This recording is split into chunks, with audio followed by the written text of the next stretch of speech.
아, 자, 이번 강의는 제목은 뭐라고 해야 될까? 음, 어렸을 때 책 많이 안 읽었던 학생들이 소설을 잘하기 위해서 필수적으로 해야 하는 기본 첫걸음 같은 거라고 생각하면 되겠어요. 이건 나도 뭐 지금 뭐 대본 같은 거 안 준비하고 그냥 이것만 써놓고 이야기 하려니까 그냥 굳이 필기 같은 거 할 필요 없이 그냥 들으면 됩니다. 자, 보면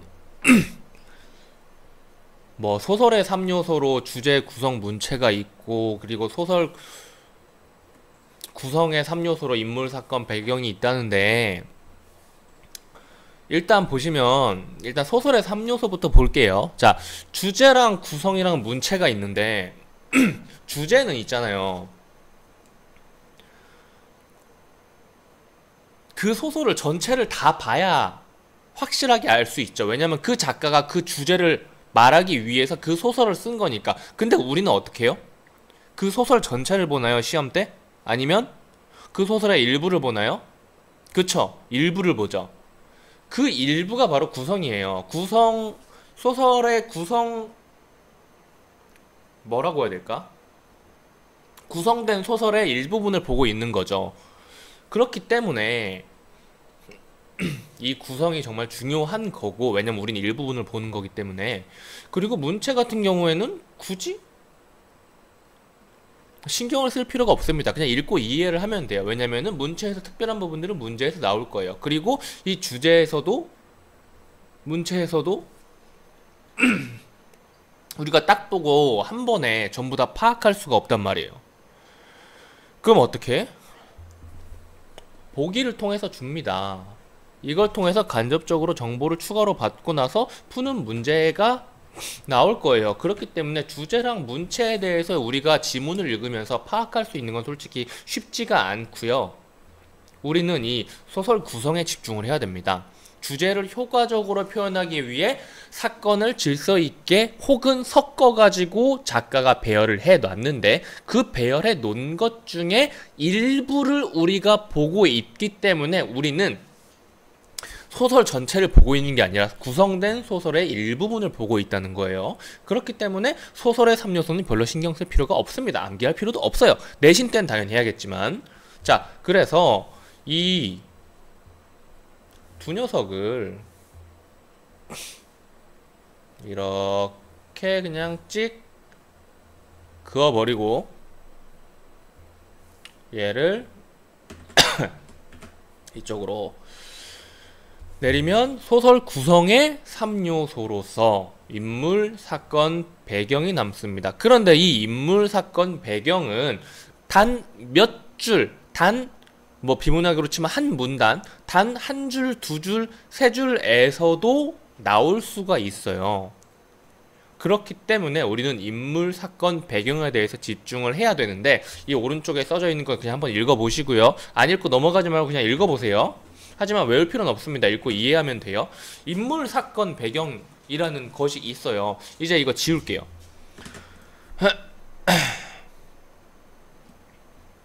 필요한 것만 남기고 나머지 지우겠습니다. 이거 안 읽었으면 지금 일시정지하고 읽으세요.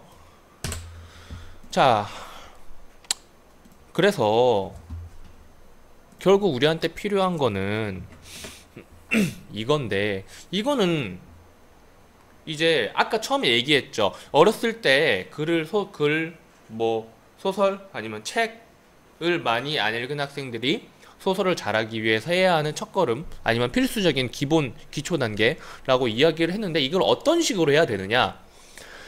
모든 소설은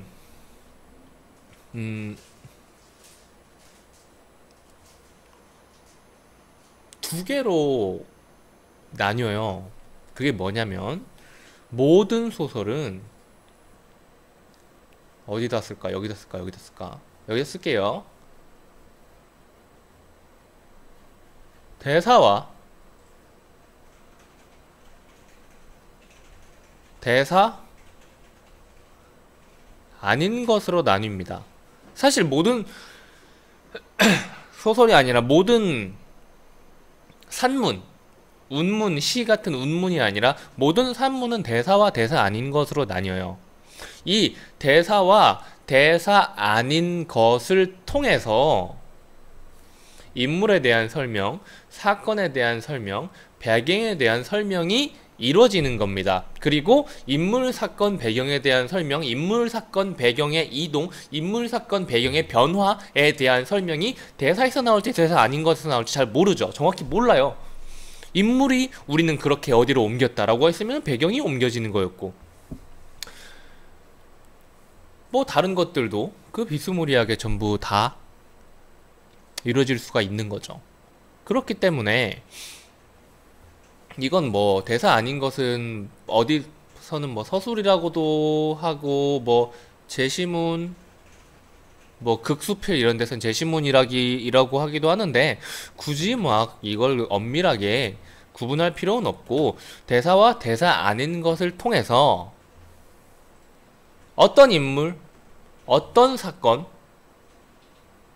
어떤 배경에서 어떤 인물들이 어떤 사건, 다시 정리해서 이야기를 해야겠다. 어떤 인물들이 특정한 사건 속에서, 특정한 배경의 사건 속에서 이 이야기를 뭐 끌어가고 있는지, 이걸 정리를 하셔야 돼요. 그냥 말로 해서는 이해가 잘 안 될 테니까 하나 예시를 들어보겠습니다. 자, 우리 2단계 문학에서 어디 있냐? 고전시가 이후에 갈래복합 이후에 처음 나오는 지문이 현대소설 지문이네요. 현대소설 맞지? 현대소설? 고전소설 아니지? 현대소설 다음에 고전소설이지? 현대소설이 더 사실 파악하기 좀 어렵긴 한데, 많이 읽다 보면 고전이 훨씬 쉽습니다. 현대소설 1번 지문으로 해볼게요. 현대소설 1번 지문이 현진건의 신문지와 철창이라는 건데, 제가 여기서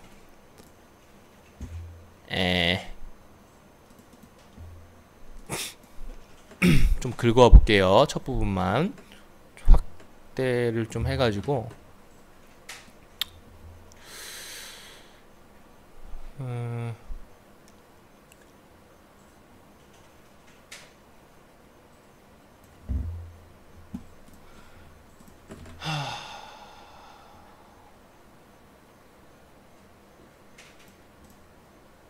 자,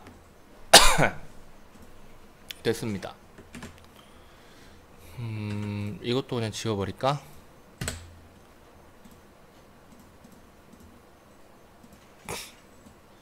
검은색으로 정리를 좀 할게요. 자, 봅시다. 인물, 사건, 배경에 집중해서 우리는 이 지문을 슬금슬금 한번 읽어볼 거예요. 자, 인물, 어떤 인물이 나왔나요? 나가 나왔네요. 그리고 유치장, 경찰서, 좀 더 크게 쓸까요? 그러니까 이거를 정리를 좀 해줘야 돼요. 처음에 이거를 해줘야 돼요. 내가 소설 잘 못 읽는데 라고 생각을 한다면, 이거 이야기했듯이 어렸을 때 책을 많이 안 읽었던 학생들이 소설 공부를 하기 위한 뭐 첫걸음이라고 했죠. 나옵니다. 굳이 인물, 사건, 배경을 갈라가지고 해도 되고, 그냥 익숙해지면은 이렇게 뭉쳐서 해도 돼요. 경찰서 유치장에서 며칠을 보냈대요. 어느 날 입구 쪽에 소란스러운 소리에 호기심을 느낀 우리는 20년 징역살이할 강도라는 말에 범인에 대한, 이 범인이 그 사람이라는 거죠. 여기에서 이제 어떠한 범인이 나오는데, 그런데 웃긴 게 여기에서 유치장에서 이 범인이 등장하는 순간 우리가 돼요. 그러니까 나 말고 다른 사람이 있었다는 말이죠.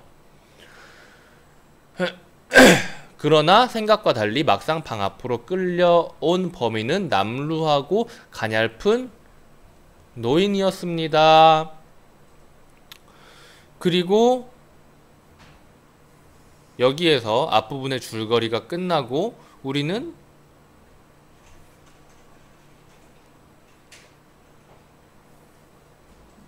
그거 여기다 주고 왔어.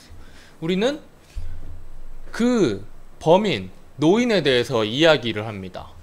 그리고 저 노란 수건은 보면 그 노인이 노란 수건을 썼다는 거겠죠? 우리 일동이 그걸 보면서 어이없게 웃었으니까 참활극. 이거는 뭐 뒤에 나 뭐야?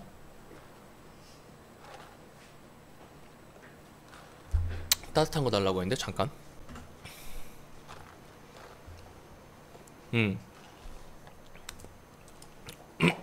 커피가 잘못 왔나 해가지고 잠깐 일시정지를 했습니다. 자, 그래서 여기까지 봤을 때 머릿속에는 자연스럽게 배경과 사건에 대해서 정리가 되었겠죠. 어떤 거예요? 배경 뭐예요? 배경? 경찰서? 유치장입니다. 왜냐면은 앞부분의 줄거리하고 그 다음에 실제 소설 도입되는 부분하고 배경이 안 달라요. 똑같아요. 그리고 사건 뭐죠? 우리가 갇혔는데 우리가 갇힌 게 중요한 것 같아요? 아니면은 어떤 범인, 노인이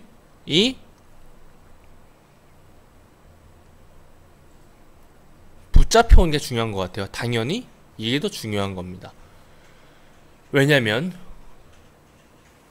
이 본문을 시작하는 이 부분부터 우리가 이 붙잡혀온 노인을 보면서 이야기를 하고 있기 때문에 여기서도 이제 이야기를 계속 하게 될 겁니다. 자, 봅시다. 뭐 참할거 이 단어는 지문 뒤에다 뜻이 있을 거고요. 모르면 대충 그냥 뭐 어떤 극 같은 거라고 생각하시면 됩니다.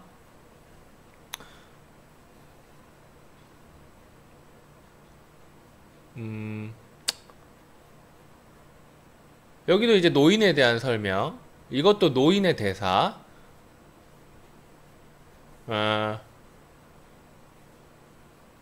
코를 들이마시기 시작한다. 코를 들이마시기 시작한 게 뭐예요? 이것도 울고 있다는 거죠. 여기까지만 봤을 때 무슨 생각을 해볼 수 있어요? 여기까지는 제가 바라진 않는데 보시면은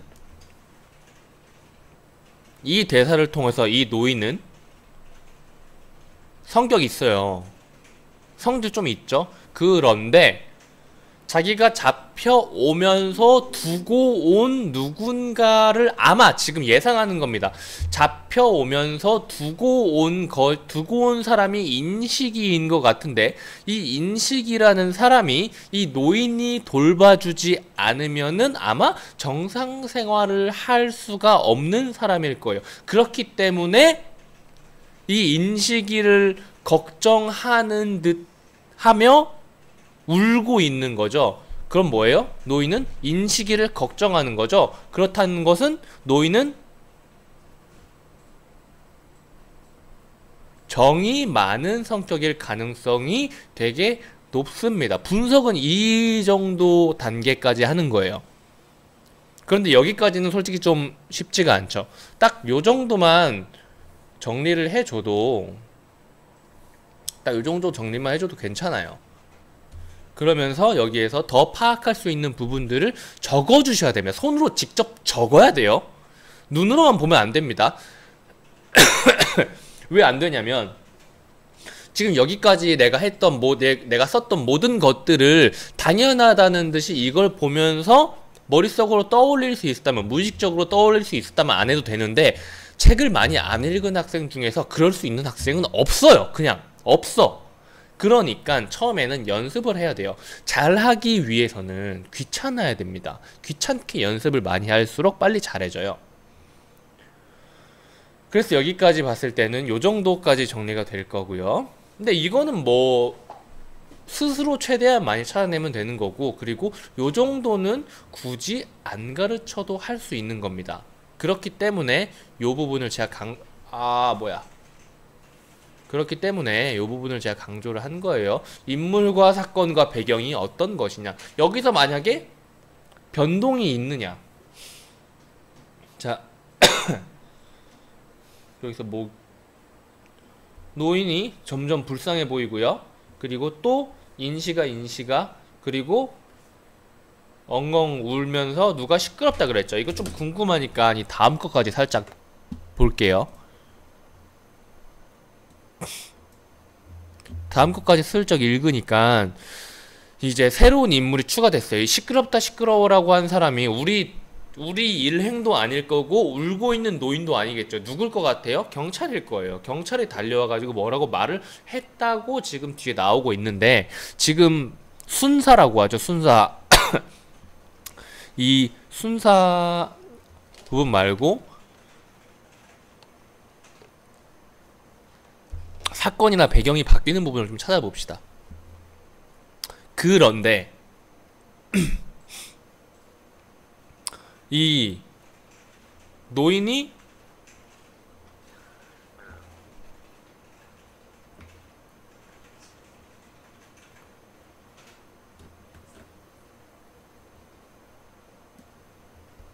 왜 여기에 붙잡혀 왔는지는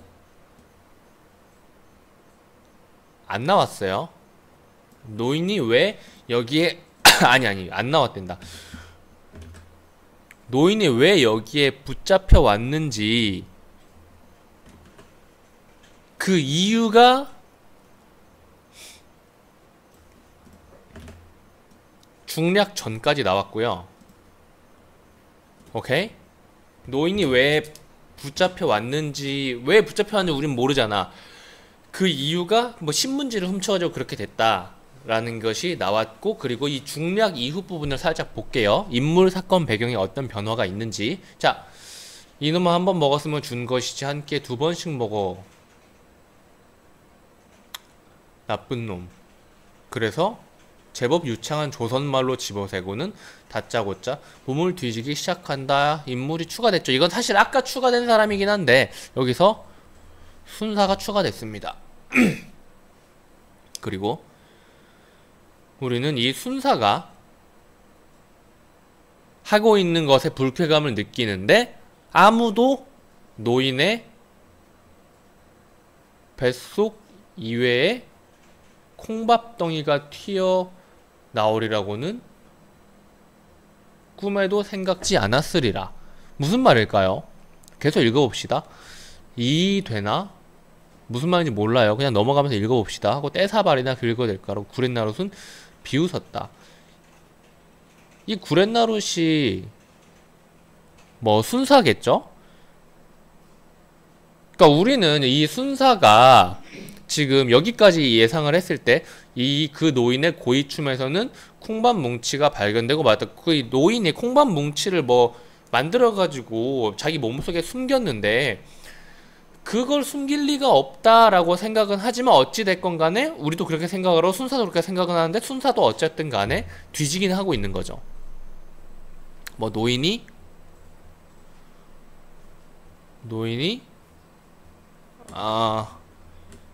순사가 노인의 몸을 수색함?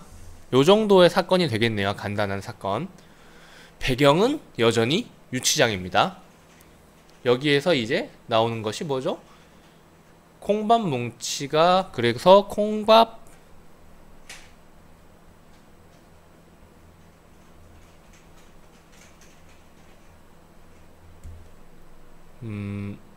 순사가 수색함이라고 해도 되고 아니면은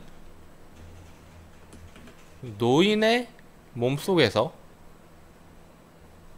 콩밥 뭉치가 발견됨이라고 해도 되겠네요. 그래서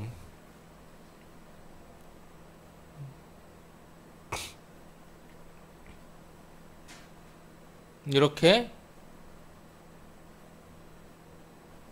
순사가 어이가 없다라는 식으로 하면서 여러 번 그 부피로보아 한두 끼 분량 훨씬 넘는 듯 싶어요. 여러 번 그걸 훔쳐가지고 몸속에 숨겨놨나 보네요.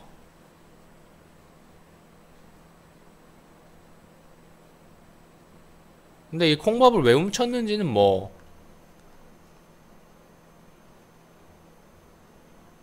아마 이 인식이 이 맨 마지막에 이 인식이 말하는 거 보니까 인식이한테 싸다가 주려고 했는 모양인데 그쵸?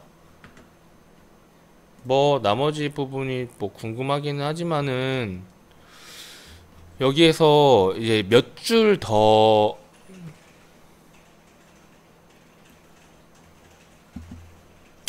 더 나오기는 하는데 정확하게 뭐 무슨 일인지 아니면 여기에서 표현하고자 하는 주제가 뭔지 이거는 확인을 못하죠. 그러니까 우리가 이제 이렇게 지문을 읽으면서 손으로 쓴 이후에 무엇까지 해야 되냐면요. 사실 진짜 중요한 게 있어요.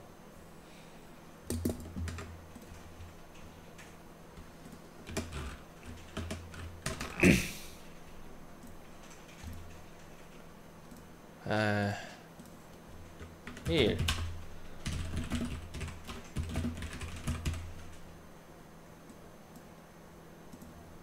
다 풀고 하면 됩니다. 다 풀고 채점하고 나서 인물, 사건, 배경을 손으로 빈 곳에 정리합니다. 그리고 파악할 수 있는 뭐 구체적인 것, 아주 세밀한 것까지 포착하면 좀, 예를 들면은 대사에서 나오는 인물의 성격 같은 것, 서술에서 나오는 세밀한 변화, 예를 들면은 아까 신문지와 철장에서 처음에 했듯이 나라는 데에서 우리로 바뀌었기 때문에 애초부터 여러 명이었다. 뭐 이런 것들 포착해주면 좋고요. 그리고 맨 마지막에 그렇게 다 하고 읽고 나면은 그 지문에 대해서는 이해를 했을 거예요. 그런데 우리는 결과적으로 그 지문이 시험에 다시 나오기 때문에 공부를 하는 게 아니라 소설을 잘 읽기 위해서 공부하는 것이기 때문에 전문을 읽어야만 합니다. 그렇기 때문에 전문 요청을 우리 톡방으로 쌤한테 하면 돼요. 없는 것도 있고 있는 것도 있는데 중요한 건 거의 다 있기 때문에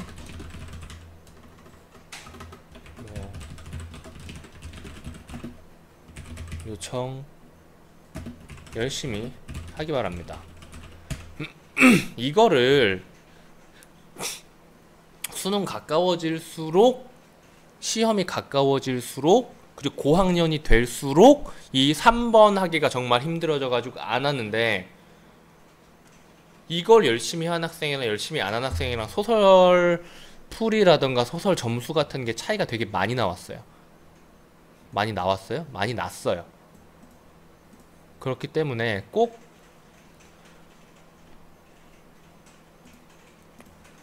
3번 전문 요청을 하기 바랍니다. 전문은 그 소설 전체를 말하는 거예요. 전문은